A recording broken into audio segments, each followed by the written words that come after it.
Assalamualaikum. Halo, semangat pagi. Super Besti Info Ekonomi.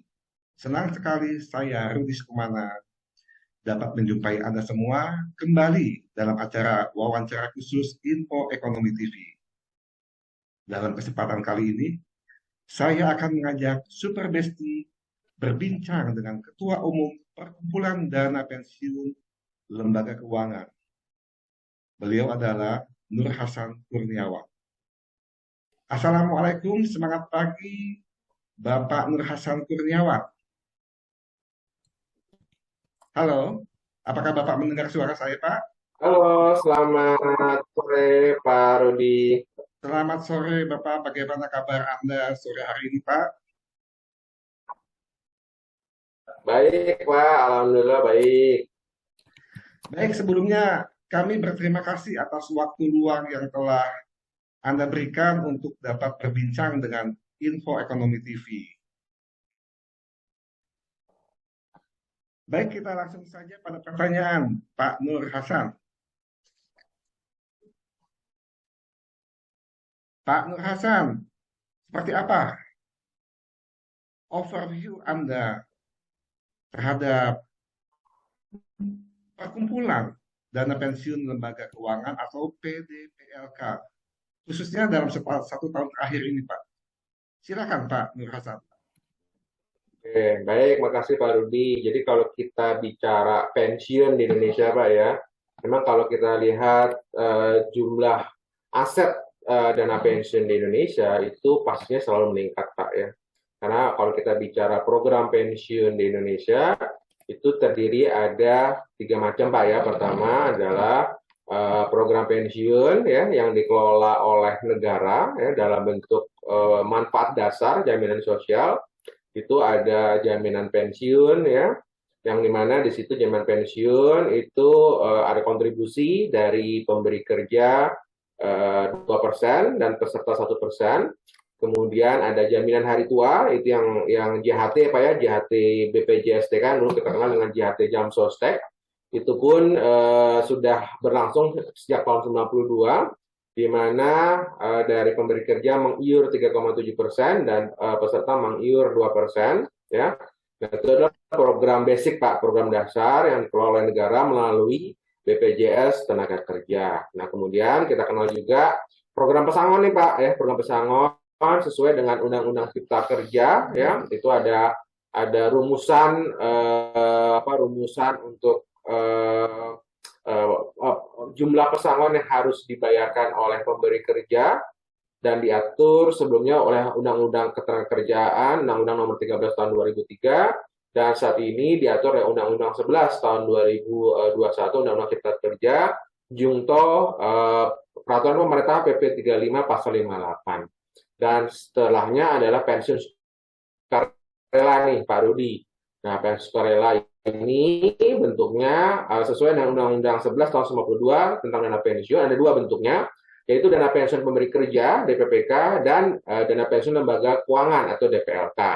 Nah, kalau kita bicara program pensiun di Indonesia itu meningkat, baik itu BPJS TK ya, terus juga untuk sukarelanya DPPK dengan DPLK itu selalu meningkat.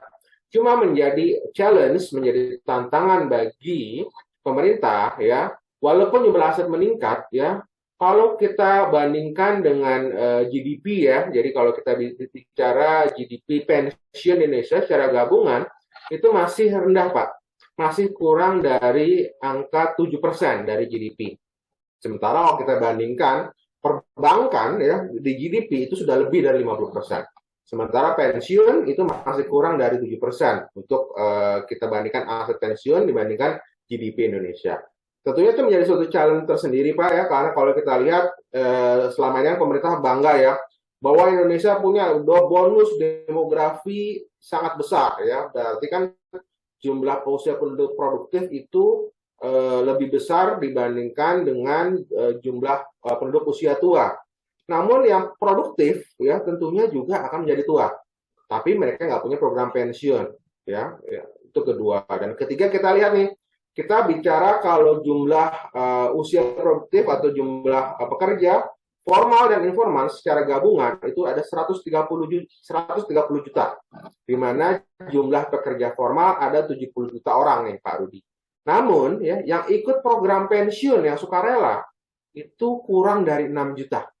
Ya, jadi nggak ada di bawah 5%-nya Pak. Ya, bahkan kalau kita bilang, oh kan ada program wajibnya nih BPJS TK. Dari 70 juta pekerja formal ya, kalau dibaca minggu lalu ya, yang terdaftar di BPJS TK itu hanya 35 juta.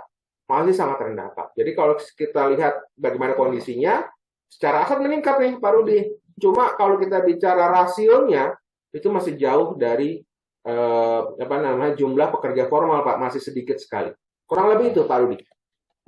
Baik, Pak Nur Hasan, untuk pensiun selama ini mungkin orang awam membayangkannya atau menilainya itu sebagai sebuah benefit dari pegawai negeri sipil terutama Pak.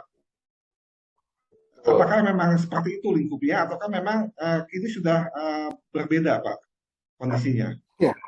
Nah, tentunya kalau kita bicara pensiun Pak ya, secara luas kan berarti pensiun itu adalah suatu manfaat ya yang akan diberikan ya suatu lembaga pada saat kemudian pekerja sudah pensiun ya.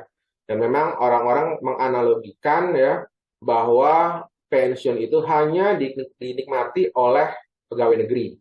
Karena kalau kita tahu ya pegawai negeri sejak zaman dulu ya mungkin sejak zaman Belanda ya Pak Rudi ya mereka udah dapat pensiun. Jadi orang analoginya PNS itu dapat pensiun ya. Namun kalau kita lihat sebenarnya saat ini sudah banyak penyelenggara program pensiun yang bisa membantu pegawai swasta ya ataupun bahkan pegawai mandiri Pak. Istilahnya pekerja mandiri, katakanlah kita dokter, lawyer, itu kan pekerja mandiri Pak ya, mendapatkan program pensiun. Nah, bentuknya bagaimana? Kalau karyawan dari pemberi kerja bisa mengikutsertakan baik itu di DPPK, dana pensiun pemberi kerja, ataupun di dana pensiun lembaga keuangan DPLK, yaitu lembaga keuangan yang didirikan oleh bank dan asuransi jiwa. Nah itu semua orang boleh ikut Pak, termasuk juga pekerja mandiri. Ya mirip Pak Rudi nih ya wartawan gitu ya bisa ikut di mana di DPLK gitu Pak ya. Dan saat ini kalau kita bicara total aset ya DPLK sendiri itu sudah 116 triliun Pak per Juni kemarin. Terus kalau gabungan dengan DPPK Pak itu kurang lebih kita sudah punya aset itu lebih dari 300 triliun. Kurang lebih itu gitu Pak Rudi. Baik Pak, untuk pembayarannya kalau kita sudah pensiun gitu Pak, itu yang saya tahu Betul, Pak. ada dua pilihan alternatif. Pertama mungkin dibayarkan penuh, yang kedua mungkin dibayarkan setiap sebulan sekali. Benar seperti itu atau bagaimana Pak? Oke, baik, baik Pak. Jadi memang gini Pak, kalau kita bicara program pensiun ya, sesuai dengan Undang-Undang 11 tahun 1992 ya, ini undang-undangnya juga udah lama Pak, undang-undangnya udah 3 dekade, udah 30 tahun ya, dan ini kita lagi menunggu untuk perubahan, kebetulan ada, ini saat ini kita menunggu adanya pengesahan rancangan Undang-Undang P2SK ya, pengembangan dan penguatan sektor keuangan, tahun undang Desember di signing Pak ya oleh DPR. Nah memang benar Pak Rudi ya, kalau kita bicara DPLK atau program pensiun iuran pasti, ya, memang ada kemudian sejumlah tertentu yang bisa dibayarkan secara tunai, lamsam seluruhnya maksudnya Pak ya. Ada kemudian kalau dia sudah lewat limit ya, limitnya seperti 625 Pak ya, 625 maka kemudian harus dibelikan produk anuitas. Nah, produk anuitas itu apa? Adalah produk asuransi jiwa ya yang kemudian memberikan manfaat bulanan Pak, kurang lebih seperti itu. Lalu untuk PDPLK sendiri Pak, supaya juga diketahui oleh pemirsa Info Ekonomi TV, itu sejak kapan berdirinya Pak? DPLK itu kalau kita bicara Pak ya, secara undang-undang itu sejak disahkannya Undang-Undang 11 tahun 92. Jadi kalau kita bicara kapan DPLK itu ada sejak tahun 1992 Pak, 1992 gitu ya. Dan kalau bicara sampai hari ini ada berapa DPLK? Saat ini ada 26 DPLK Pak. Ya, ada 26 DPLK yang beroperasi di Indonesia ya, dari Sabang sampai Merauke ya. Dan juga ada beberapa DPLK yang berkantor pusat itu ada di Ada di Semarang, ada di Makassar, ada di Bandung, Pak. Kurang lebih seperti itu. Bentuknya seperti apa, Pak? Mungkin Pak sebagai contoh anggota dari eh, PDPLK tersebut, Pak. Apakah jam sostek tenaga kerja termasuk salah satu anggota atau bagaimana, Pak?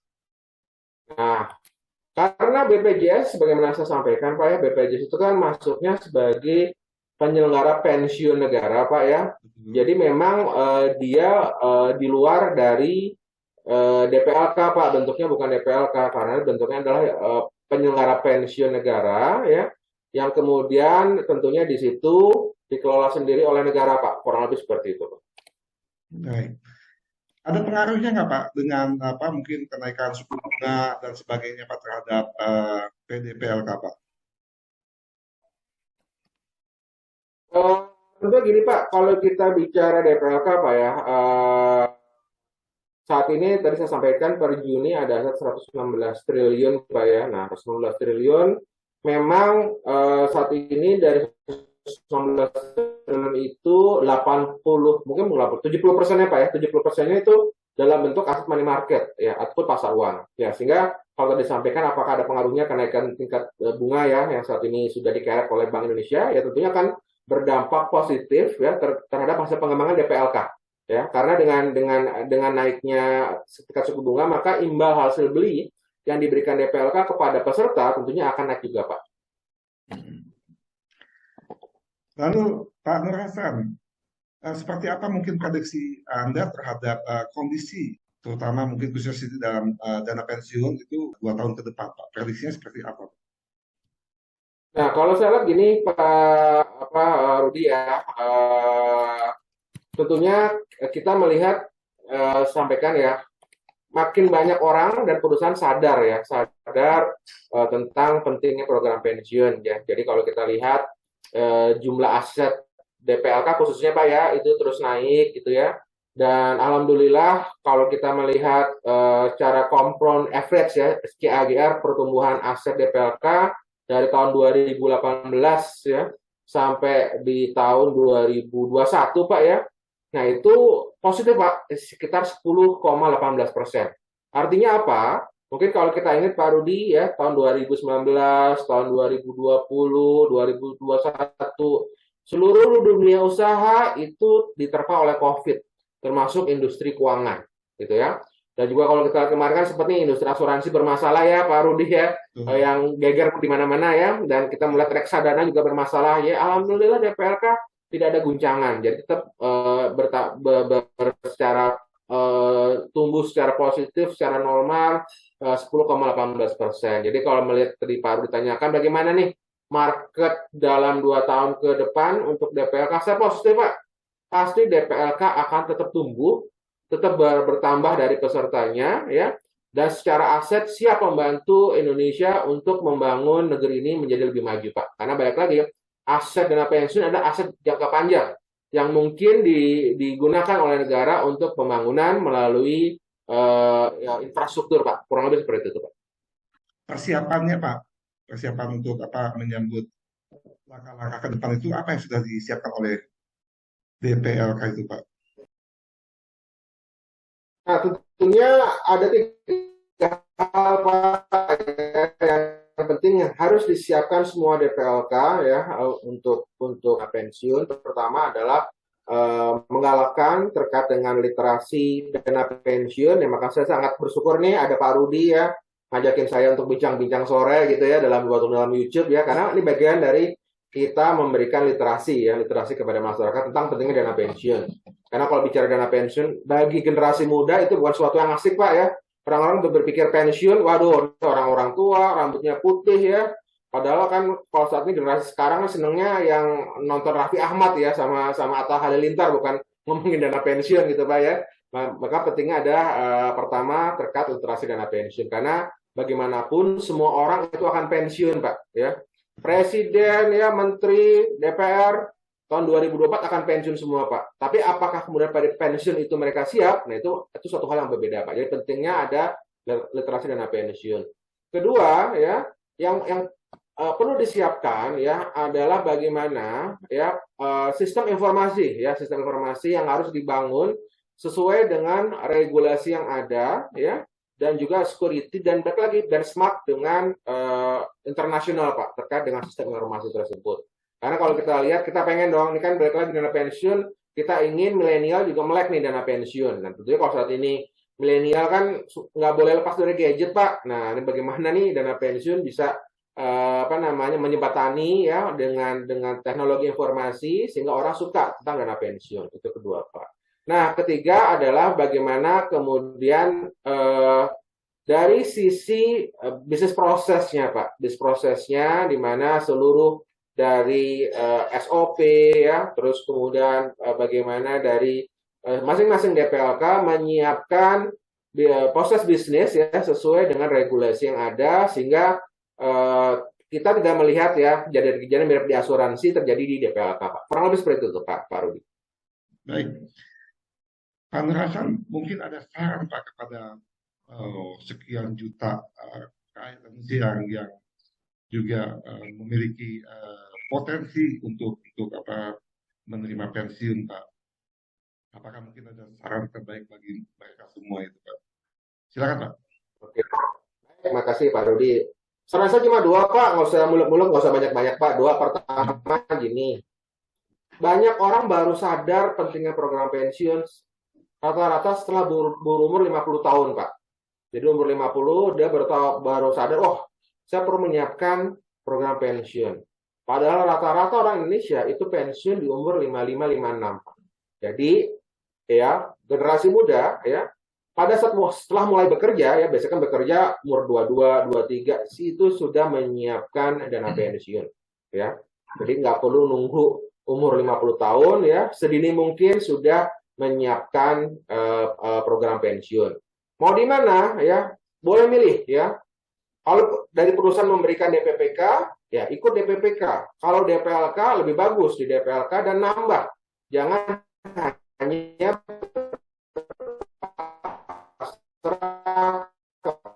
pada pensiun yang diberikan oleh perusahaan. Itu pertama ya.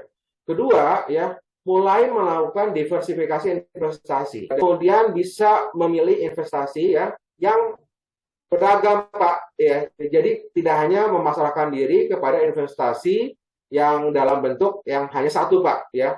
Lakukan diversifikasi, apakah itu ada pasar uang, ada saham ataupun obligasi Pak. Sehingga mendapatkan opportunity return yang tinggi ya bagi hari tuanya. Kurang lebih itu dari saya Pak Rudi. Baik, terima kasih. Pak Nur Hasan, mungkin ada Ya, Pak. info yang bisa didapat oleh pemirsa Info Ekonomi TV tentang bagaimana caranya ada keterangan atau informasi lebih tentang PDPLK ini, Pak. Oke. Apa aja yang bisa kita dapat dari mana aja sumber keterangan informasinya, Pak?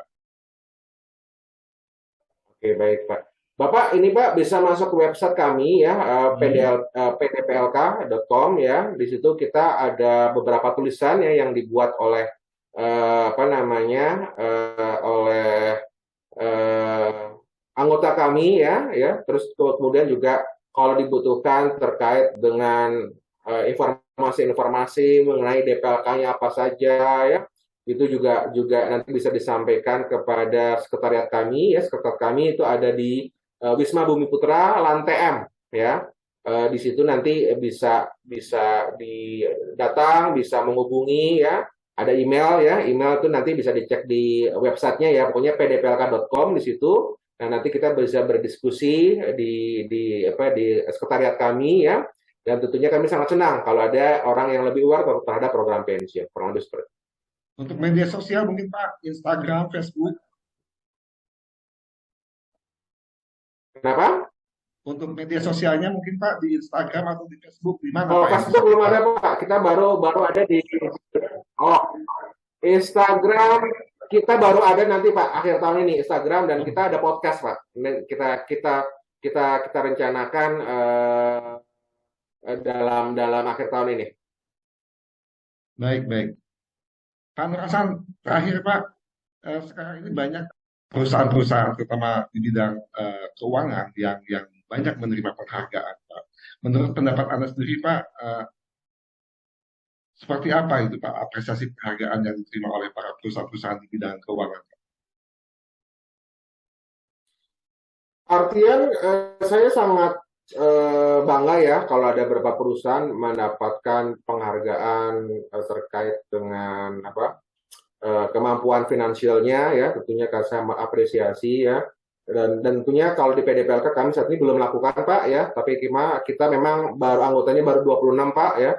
Namun memang dalam pipeline kami kita memang juga sedang merancang bahwa kita bisa memberikan program penghargaan yang sama seperti yang dilakukan oleh lembaga-lembaga keuangan lainnya.